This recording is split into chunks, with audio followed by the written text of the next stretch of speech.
Je vous invite à prendre votre Bible. Le soutien sur PowerPoint ce matin sera maigre, alors les textes, nous allons les lire directement dans notre Bible. Merci à Tom d'avoir lu 1 Pierre chapitre 2. Je veux reprendre la fin de ce texte qui a été mentionné, qui a été lu dans 1 Pierre chapitre 2, relire les versets 9 et 10. 1 Pierre chapitre 2, versets 9 et 10.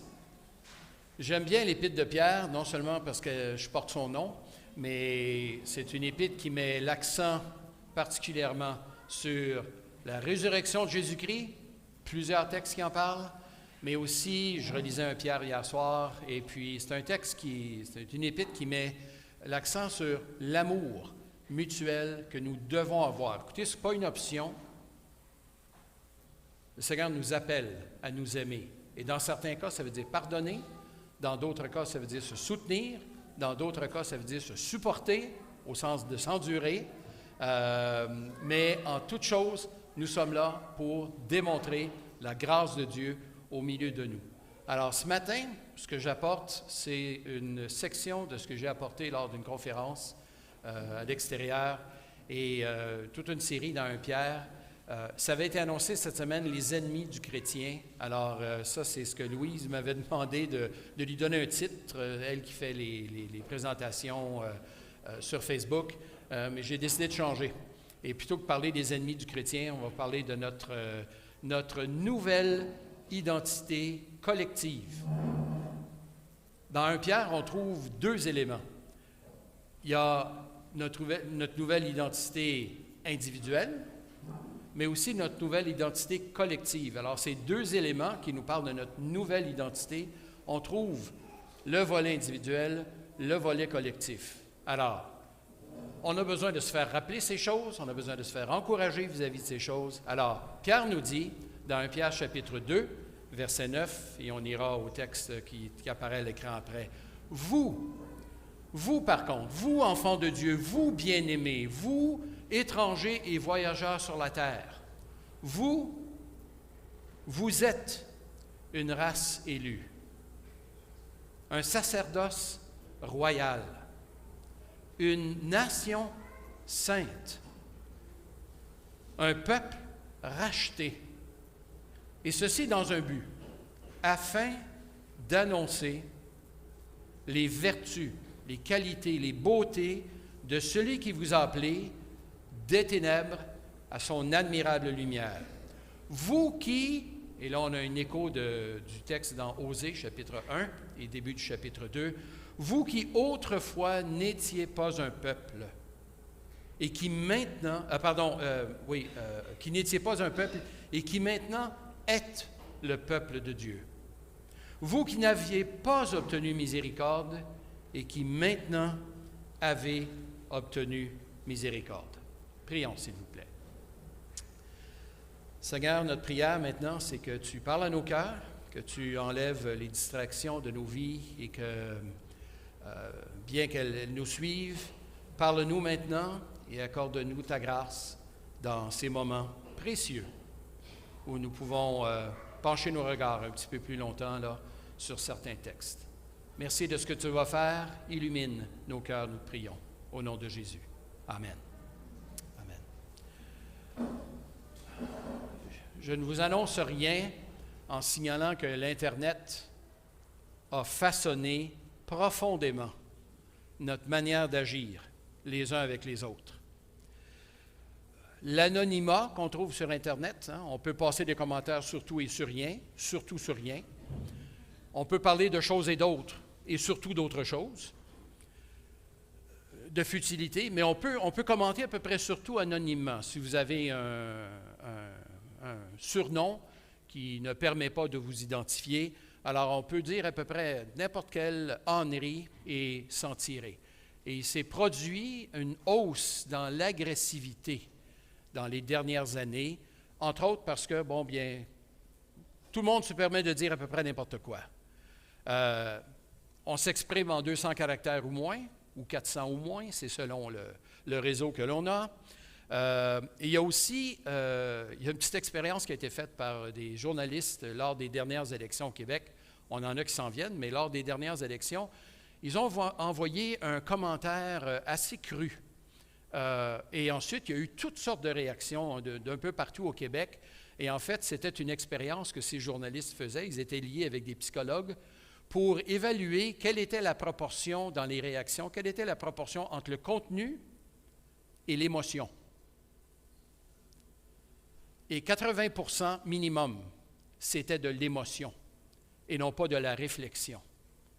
Alors, quand tout le monde voit au chapitre, alors il y a l'expert et l'imbécile qui peuvent s'exprimer sur une même plateforme et qui peuvent dire à peu près n'importe quoi. On espère qu'on ne se...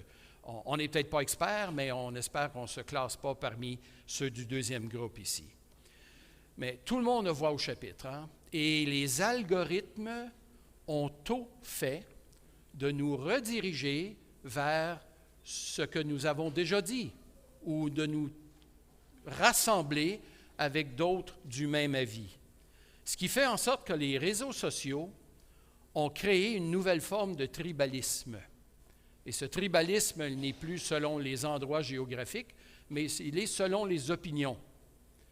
Quand on exprime une opinion, soit dans un forum de discussion, c'est pas long que l'algorithme vous identifie. Écoutez, Google vous suit partout, alors, et on est constamment obligé de désactiver certaines fonctions pour ne pas trop se faire suivre, ne pas trop se faire écouter.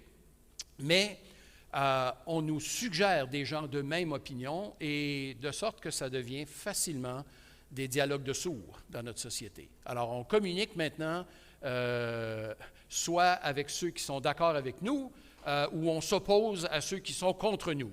Alors, il y a peu de nuances maintenant dans les propos. Il me semble que là, depuis quelques années, on réfléchit non pas en Java ou en HTML, on réfléchit en DOS, un ou l'autre. On pense en binaire. Et notre société alimente ce genre de choses. Si tu n'es pas d'accord avec moi, donc tu me détestes. Alors, c'est un peu le genre de message que l'on reçoit de la part de ceux avec qui nous ne sommes pas d'accord.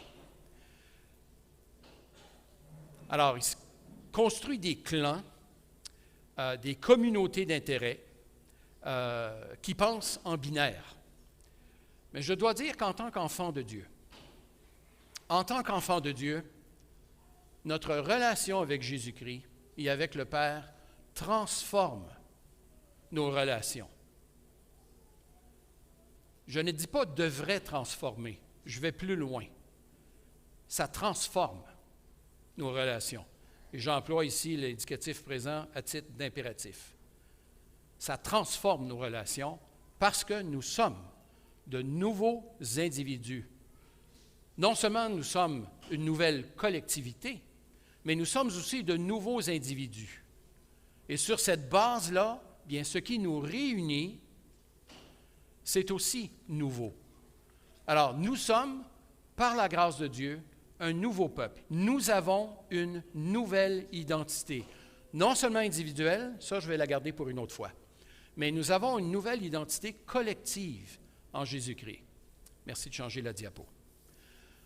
On va regarder dans les premières épîtres de Pierre, et on va y aller quand même assez rapidement, mais regardez certains termes collectifs dans la première épître de Pierre.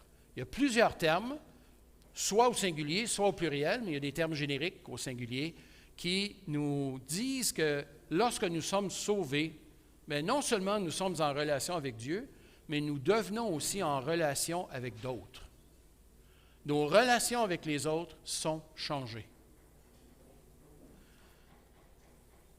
Au chapitre 2, verset 5, comme il a été lu plus tôt, c'est dit que nous devons nous édifier pour former une maison spirituelle. Qui parle de maison spirituelle parle de matériaux, parle de plusieurs pièces, parle de maisonnées, des gens qui l'habitent aussi. Alors, le terme maison spirituelle renvoie ici à une collectivité et non pas simplement à des individus qui vivraient chacun en silo.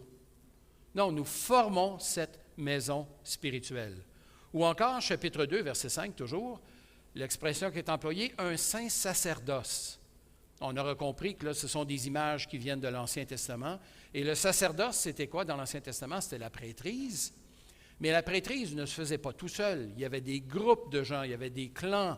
Bon, c'était tous des Lévites, mais toute la charge ne reposait pas sur une seule personne. Même s'il y avait un grand prêtre, il y avait toute une collectivité.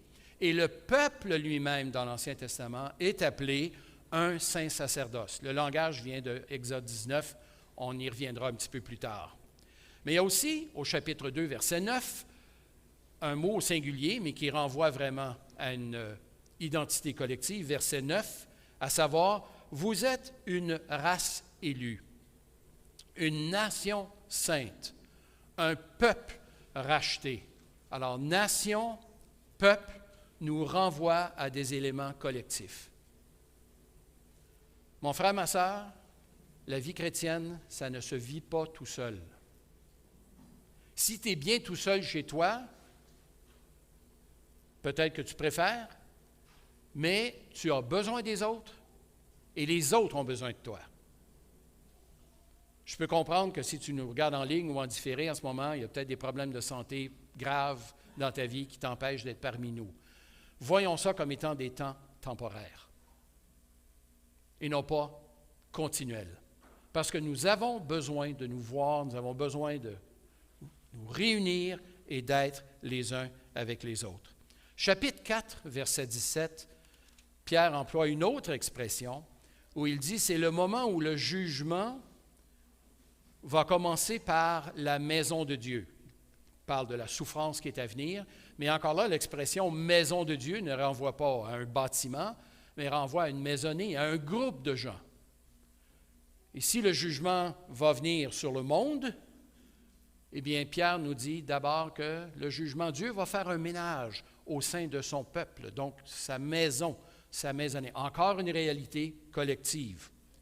Ou encore, chapitre 5, cette fois-là, l'exhortation est adressée aux anciens. Pierre leur dit, voici ce que j'adresse aux anciens, moi, ancien comme eux, à savoir, faites paître le troupeau de Dieu. Une image qu'on trouve souvent, et dans l'Ancien et dans le Nouveau Testament.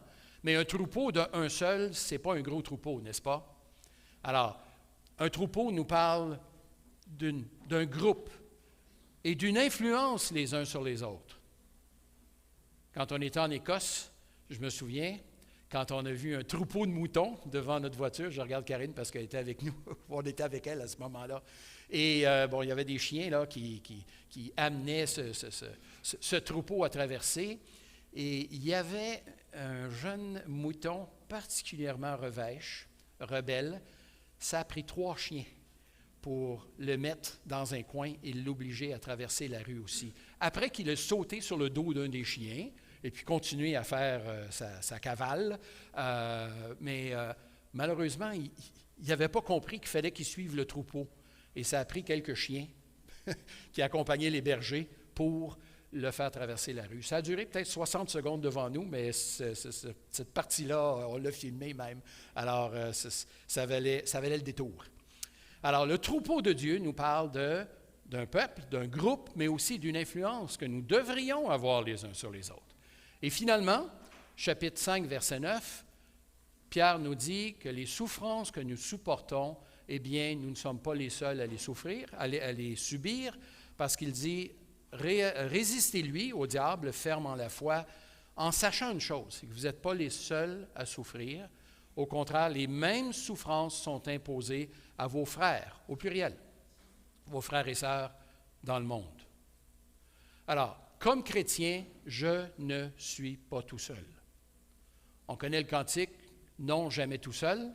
Ce cantique nous parle de la présence de Dieu avec nous, c'est déjà extraordinaire. Mais il y a aussi tout l'aspect collectif, qui est une réalité bien présente. Et ce n'est pas seulement Pierre qui en parle, dans à peu près tous les livres du Nouveau Testament, il y a cet aspect collectif. Alors, si le Seigneur nous sauve individuellement, il nous fait grandir comment vous pensez? Non seulement individuellement, mais aussi collectivement. Il y a des choses que nous n'apprenons pas tout seuls. Nous avons besoin des autres, nous avons besoin de la relation avec les autres pour grandir spirituellement. Alors, la vie chrétienne possède une composante collective qui est indéniable. Plusieurs des épîtres de Paul commencent par une section plus théologique, si on peut dire, et plus on avance, plus ça devient pratique, notamment avec une expression qui revient souvent, l'expression « les uns les autres ». Aimez-vous les uns les autres. Édifiez-vous les uns les autres. Exhortez-vous les uns les autres. Encouragez-vous les uns les autres. Pourquoi toutes ces expressions? Eh bien, c'est pour nous faire prendre conscience que nous avons cette influence, cette relation les uns envers les autres. Alors, plutôt que de repousser le frère, la sœur qui t'apparaît un peu, qui n'est pas dans tes cordes, disons, nous sommes appelés à nous recevoir, à nous accueillir, à nous respecter, à nous aimer, pour prendre le langage de 1 Pierre. Deuxième pensée que je veux aborder ici, sous le thème de cette nouvelle identité collective, c'est que nous avons, particulièrement dans 1 Pierre, cette image du nouveau peuple de Dieu, surtout présentée dans 1 Pierre à partir de textes de l'Ancien Testament qui sont appliqués à la famille de Dieu dans le Nouveau Testament. Pierre applique à ses lecteurs d'anciens païens qui sont venus à la foi en Jésus-Christ, qui se sont tournés vers Christ, qui ont cru que la mort de Jésus-Christ, c'était la façon pour eux de recevoir le pardon de leurs péchés, qu'ils ont été régénérés non pas par de l'or, de l'argent, mais qu'ils ont été régénérés par la mort de Christ, par le sang précieux. La mort de Jésus était en fait un sacrifice pour nos propres péchés et que nous sommes appelés à croire. C'est là le seul moyen d'être pardonnés de nos fautes et donc d'être pour l'éternité avec Dieu. Alors ça, c'est l'Évangile comme tel. Alors, Pierre va appliquer des textes de l'Ancien Testament à ses croyants du Nouveau Testament. Il y a pas mal de continuité entre le peuple de l'Ancien Testament et le peuple du Nouveau Testament. Et une des façons dont on le voit, c'est justement dans l'application aux chrétiens du Nouveau Testament d'expressions qui sont tirées de l'Ancien.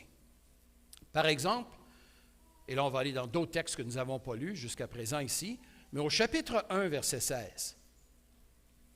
Chapitre 1 de 1 Pierre, verset 16, il dit, lisons à partir du verset 15, parce que c'est là où est l'exhortation, « Mais de même que celui qui vous a appelé est saint, hein, vu que Dieu est saint, eh bien, vous aussi, devenez saints dans toute votre conduite. » Écoutez, Jacques nous dit qu'on bronche tous de plusieurs manières. Alors, on est loin d'être saints, comme on devrait l'être. Et pourtant, nous avons l'exhortation ici, « Soyez saints dans toute votre conduite, car il est écrit, ou puisqu'il est écrit, vous serez saints, car je suis saint. » D'où est tiré ce texte? Peut-il venir du Lévitique quelque chose de bon? Eh bien, semble-t-il que oui, parce que cette phrase est répétée à plus d'une reprise, mais les deux endroits les plus clairs, c'est dans Lévitique chapitre 11, verset 45, et Lévitique 19, verset 2, et il y a aussi la phrase qui est encore répétée au chapitre 20, verset 26. Je vous laisserai le soin de regarder ces textes. Mais ces textes, dans le Lévitique, s'adressent à qui? S'adressent au peuple d'Israël, qui vient de vivre des centaines d'années en Égypte, assez détachés, merci, de la révélation de Dieu. Et là, ils reçoivent la révélation de Dieu au mont Sinaï, épisode auquel on va revenir dans quelques instants. Mais une fois qu'ils ont reçu la loi par Moïse et qu'ils ont préparé la construction du tabernacle et construit le tabernacle, qu'est-ce qui arrive à la fin de Exode? Le tout dernier verset, les derniers versets d'Exode nous montrent que Dieu vient faire sa demeure au milieu de son peuple. Et par conséquent, vu que Dieu est venu demeurer au milieu de son peuple, eh bien, ça a toutes sortes de conséquences pour le peuple d'Israël. Et tout le livre du Lévitique, en fait, est une expression de ces conséquences.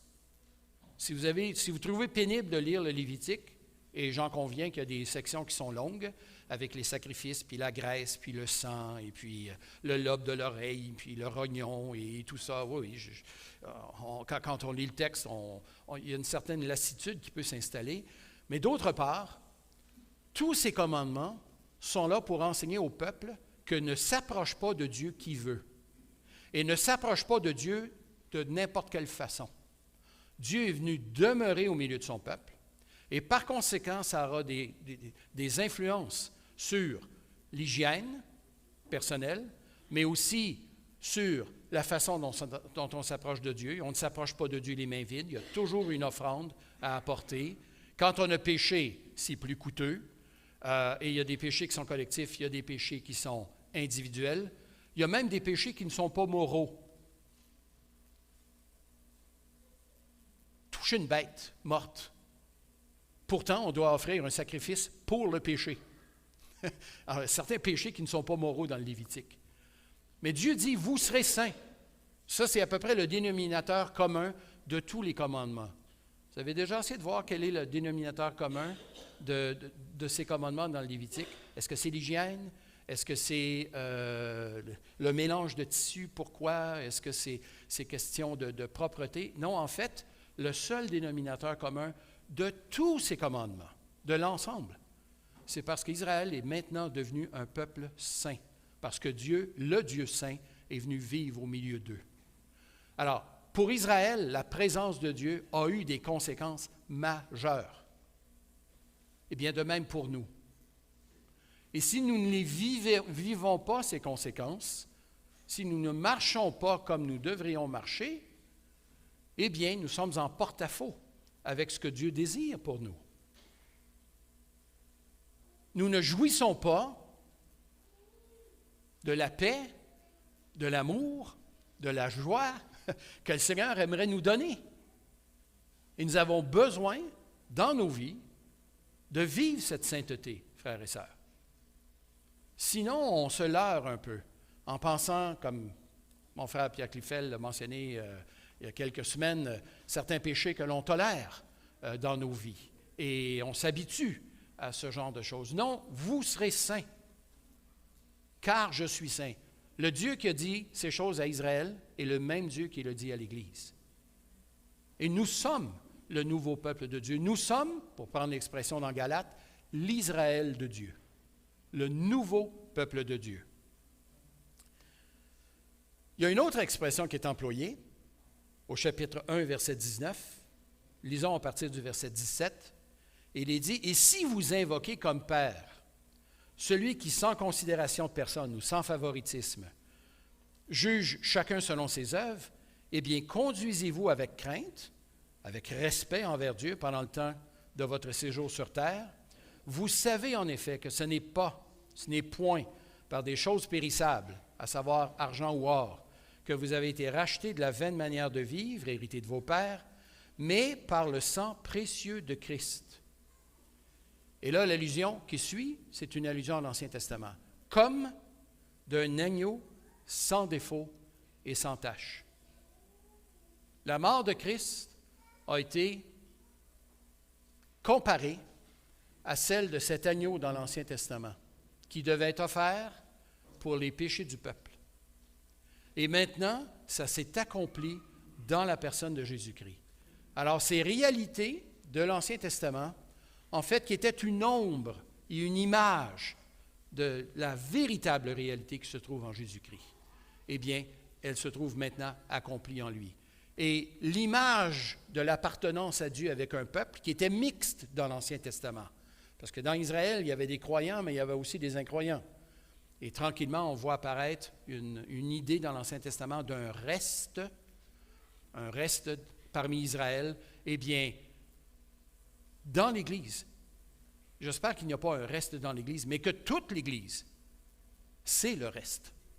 Nous sommes, par définition, membres du peuple de Dieu si nous avons confessé Christ comme Seigneur. Si nous n'avons pas confessé Christ comme Seigneur, eh bien, nous sommes là, nous jouissons un peu de la grâce commune, mais il nous faut individuellement venir à la connaissance, à la repentance et à confesser Christ comme Seigneur et Sauveur. Et à ce moment-là, nous sommes joints, Dieu nous unit avec ce nouveau peuple de Dieu, ce nouvel Israël de Dieu. Une autre dimension, et ça on l'a lu au chapitre 2, verset 9, lorsque Pierre dit « Vous êtes une race élue, un sacerdoce royal, une nation sainte, un peuple racheté. » L'allusion est trop claire à Exode 19 pour qu'on se permette de ne pas le lire. Alors, vous avez votre Bible? On s'en va dans Exode 19. Exode chapitre 19. Ça vous dit quelque chose, Exode 19? Peut-être Exode 20 vous dit quelque chose? Alors, ça, c'est les fameuses 10 paroles, les 10 commandements. Mais dans Exode 19, le peuple, après 3 mois de voyage, se retrouve au pied du mont Sinaï, là où Dieu les réunit maintenant comme peuple, plutôt qu'un groupe d'esclaves. Il fait d'eux un peuple, une ethnie, et ils sont au pied du mont Sinaï. Et on lit au verset 5, « Maintenant », Moïse s'adresse au peuple en faveur de Dieu, ou porte-parole de Dieu, « Maintenant, si vous écoutez ma voix, et si vous gardez mon alliance, vous m'appartiendrez en propre entre tous les peuples, car toute la terre est à moi. » C'est le Seigneur qui parle. « Quant à vous,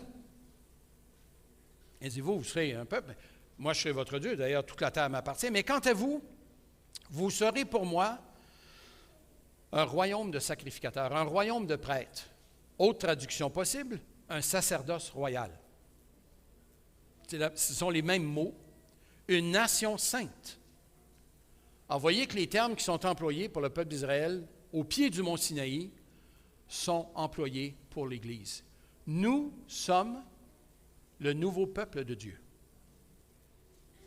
Le Seigneur nous a appelés pour lui appartenir. Il nous a délivrés d'une délivrance bien supérieure de cet exode hors d'Égypte.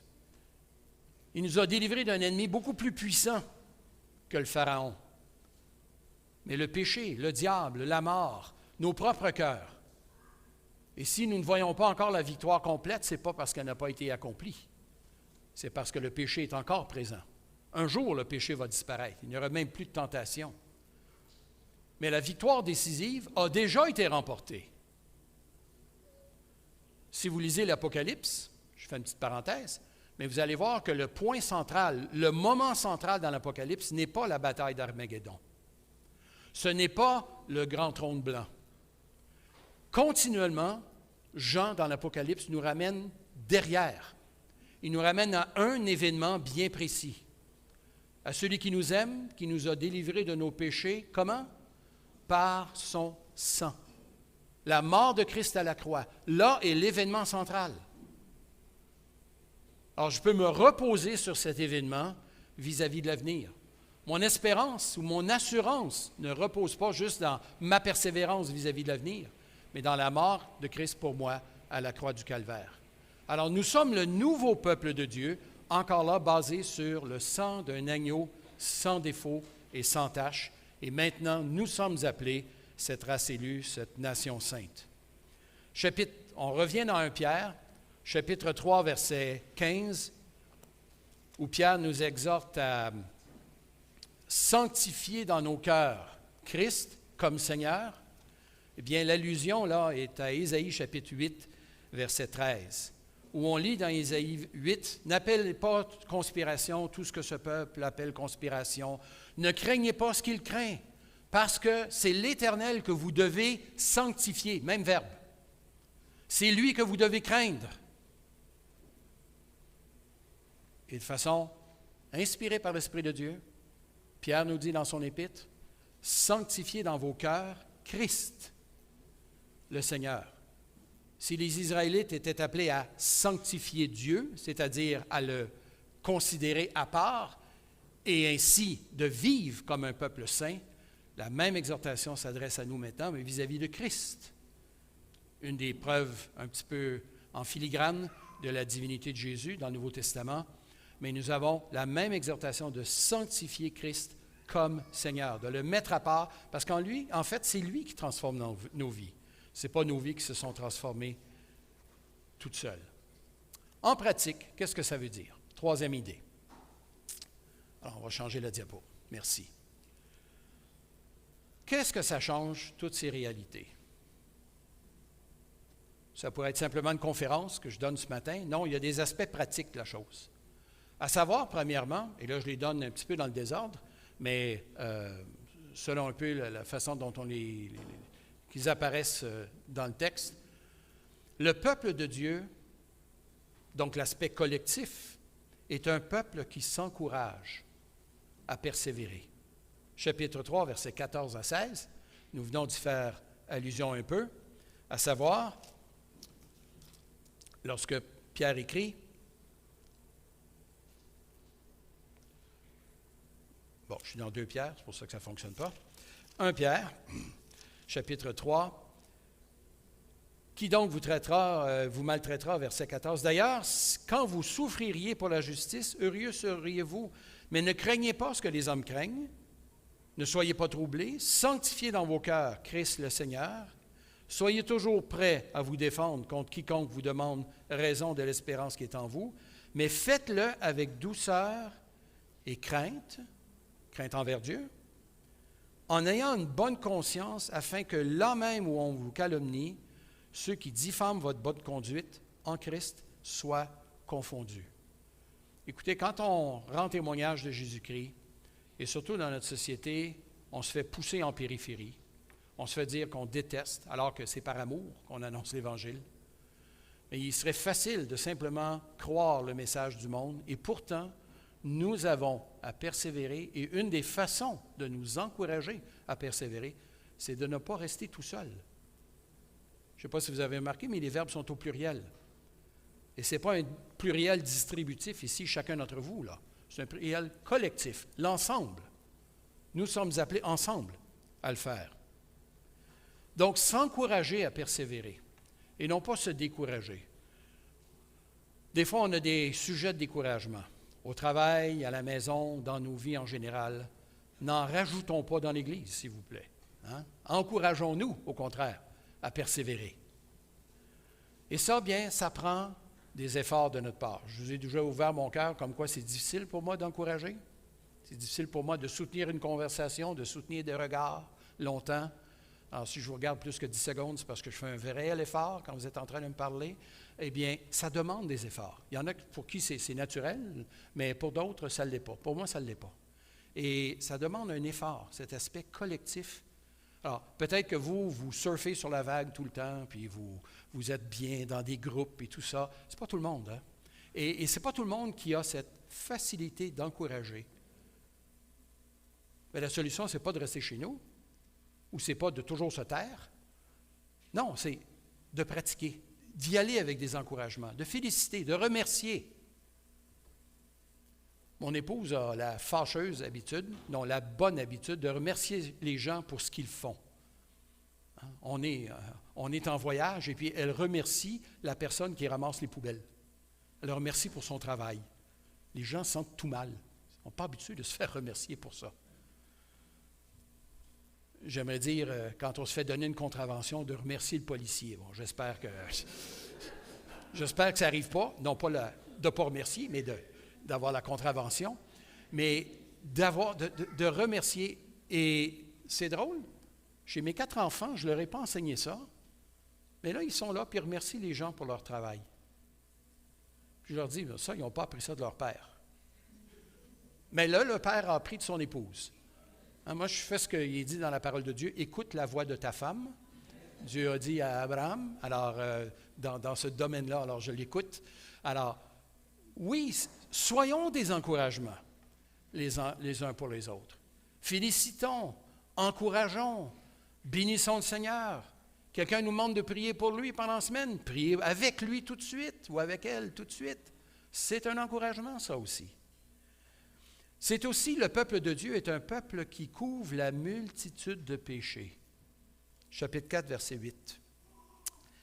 Hein? Avant tout, ayez un amour constant les uns pour les autres, car l'amour couvre une multitude de péchés. Ce verset-là me parle, pas parce que mon nom y figure, mais parce que l'exhortation est réelle. À savoir, cet amour que nous avons couvre une multitude de péchés. Pas juste quelques-uns, une multitude. Un des poisons dans notre vie, frères et sœurs, c'est de ne pas pardonner. C'est de ramener des choses du passé. Et si je ramène des choses du passé, comme un grief, ça me montre que je n'ai pas pardonné. Dis le contraire si tu veux, mais ça me montre que tu n'as pas pardonné. Et il y a des choses dans ma vie, moi, où je dois faire des efforts de continuer à pardonner. Le pardon, ce n'est pas juste l'histoire d'une chose, d'un moment, d'une fois. De même que demander pardon, ce n'est pas juste l'histoire d'une fois, puis de dire, ah, puis tout est rétabli, comme si de rien n'était. Non, non. Ce n'est pas comme si de rien n'était, il y a quelque chose qui est. Mais apprenons et couvrons ces péchés. Et je ne dis pas peut-être une maladresse de quelqu'un qui n'est pas un péché, là, mais un véritable péché. Je suis appelé à le pardonner. Je suis appelé à pardonner ce péché. C'est des péchés ou des pécheurs à qui on pardonne. Pas simplement des idées, des maladresses puis des faiblesses. C'est donc dire que le péché n'est pas facile à pardonner. Alors, l'amour couvre une multitude de péchés. Ça se fait où, ça? Entre autres, dans l'Église. Évidemment que ça nous touche au plan individuel, mais ça nous touche aussi au plan collectif. Une autre conséquence pratique de cette nouvelle identité collective, c'est que dans l'Église, il existe un répertoire impressionnant de dons spirituels. Que chacun de vous, on lit au verset 10, puisque chacun a reçu un don, eh bien, mettez-le au service des autres, en bon intendant, en bons administrateurs de la grâce si diverse de Dieu. Tout le monde n'est pas comme toi, tout le monde n'est pas comme moi. Et il existe dans l'Église une multitude extraordinaire de dons, de capacités, de connaissances, de motivation, d'intention, tout au sens positif, là. Et c'est extraordinaire. C'est extraordinaire. Quand j'enseignais au secondaire, les 2 années que j'étais prof au secondaire, je parlais à mes étudiants, je revenais des études aux États-Unis, j'avais été en contact avec des gens de 4-5 continents, et je parlais à mes étudiants de certains amis que j'avais au Mali ou à Singapour ou en Europe de l'Est. Et il y avait une petite section à l'ordinateur qui s'appelait gradeyourteacher.com, évaluervotreprofesseur.com. Et puis, on était classé par école, puis ensuite, on pouvait aller voir sous notre nom. Alors, il y a d'autres professeurs qui m'ont dit, « Va jeter un coup d'œil, des étudiants qui ont des commentaires à ton sujet. » Alors, je suis allé jeter un coup d'œil, curieux comme je suis. Et puis, un des commentaires qui avait été fait, c'était « Monsieur Constant », c'est comme ça qu'on m'appelait, « Monsieur Constant est un bon professeur, mais il a beaucoup d'amis imaginaires. » Parce que pour ces élèves de secondaire 1, 12-13 ans, c'était impossible, à leurs yeux, que je connaissais des gens de partout sur la planète. Et en fait, peut-être que vous vous êtes joints ici et vous connaissiez à peu près personne dans l'Église et vous avez trouvé une famille spirituelle. Peut-être que vous allez ailleurs, vous connaissez personne et tout à coup, hop, vous discutez avec quelqu'un et, bon, des fois l'anonymat aide pour s'ouvrir un peu, mais on se retrouve en famille. Et c'est étonnant de voir les amis de mes enfants n'en reviennent pas, de voir comment on est réseauté. Un peu partout. On change de ville, on a une nouvelle famille. On va à l'église 1 fois, 2 fois, zoup, on vient de se tisser, on vient de rentrer dans un nouveau tissu social. Alors, plutôt que de notre tribalisme de l'Internet, on peut, en chair et en os, développer des nouvelles relations aussi avec la famille de Dieu. Et finalement, au chapitre 5, verset 12, Pierre dit, « Je vous exhorte à vous attacher ou sachez. Je vous écris pour vous exhorter, pour témoigner que telle est la grâce véritable de Dieu à laquelle vous, au pluriel, vous êtes attachés. » Alors, le peuple de Dieu, c'est un peuple qui s'attache à la véritable grâce de Dieu. Ah, parfois, on aimerait que les choses fonctionnent à notre manière, notre façon. Je pense un petit peu à notre réunion d'affaires ce soir. Et il y en a qui vont être contents, il y en a d'autres qui vont être déçus. Et j'espère que par la grâce de Dieu, nous pourrons mettre en pratique l'amour mutuel, le soutien mutuel, de remercier le Seigneur pour mes frères, mes sœurs. Alors, en guise de conclusion, les promesses de l'Ancien Testament, frères et sœurs, s'accomplissent en nous. Celles du Nouveau Testament aussi, là, mais les promesses que vous lisez dans l'Ancien Testament par rapport au peuple de Dieu s'accomplissent en nous. Pas besoin de chercher de midi à 14 heures pour savoir où se situe le plan de Dieu dans le Nouveau Testament. Certains s'arrachent les cheveux encore pour savoir combien de plans Dieu a pour Israël, puis ils s'inquiètent à ce sujet-là. En fait, Israël a une place dans le plan de Dieu, c'est dans l'Église. Nous sommes l'Israël de Dieu. Lorsque Paul pose la question dans Romains, est-ce que Dieu a tenu ses promesses ou s'il a failli à ses promesses vis-à-vis d'Israël, qu'est-ce que Paul donne comme réponse? Il répond, ne suis-je pas moi, Israélite? Si Dieu a un plan pour Israël, Paul en est un exemple. Et où est-ce que Dieu a amené Paul? Au pied de Jésus-Christ, au pied de la croix. C'est là où se trouve le plan de Dieu. Alors, si vous êtes préoccupé par ce qui se passe au Moyen-Orient, revenez à la maison. Regardez ce que Dieu fait dans votre Église, dans notre Église. Parmi le peuple de Dieu, collez chez vous. C'est toujours un peu dérangeant de voir qu'il y a des gens qui se préoccupent de ce qui se passe à l'autre bout de la planète. Les animaux qui disparaissent quelque part ou les arbres qui disparaissent quelque part, mais à l'autre bout. Tant que c'est loin, on dirait que là, on a toutes les raisons de s'investir puis de commenter à l'Internet et ci et ça. Quand on parle à ces mêmes gens de ce qui se passe chez eux, autour de chez eux, là, c'est beaucoup plus difficile de les motiver. Sur clavier, ils sont forts en parole, mais en présence, ils sont faibles. Hein? Pour paraphraser un peu l'accusation qui était donnée contre Paul. Non, nous sommes appelés à vivre notre vie chrétienne, frères et sœurs, au milieu de nous. Non seulement au travail et à l'extérieur, mais il y a une composante de la vie chrétienne qui se vit à l'intérieur. Et je ne peux pas me satisfaire de vivre dans un silo, même dans l'Église. Non, mes frères, mes sœurs font partie de ma vie et je fais partie de la leur. Alors, ou bien faites-en votre deuil, parce qu'on va passer l'éternité ensemble, ou bien réjouissons-nous de ce que déjà nous pouvons expérimenter la grâce, le pardon, l'encouragement, l'encouragement mutuel, et vivons comme des étrangers et des voyageurs sur la terre, comme Pierre dit au tout début. Mais vivre de cette manière, ce n'est pas de vivre seul. Nous possédons une nouvelle identité individuelle, ça j'en ai pas traité ce matin, mais nous possédons aussi une nouvelle identité collective. Et entre autres, la sainteté est un élément important et de veiller les uns sur les autres afin de persévérer, autre élément important. Mon frère, ma sœur, l'Église a besoin de toi. Et tu as besoin de l'Église. Alors, on a tous besoin du Seigneur, et j'espère que si tu es ici ce matin, peut-être que tu ne me connais pas, ce n'est pas important. Peut-être que tu ne connais pas tout le monde, pas important non plus.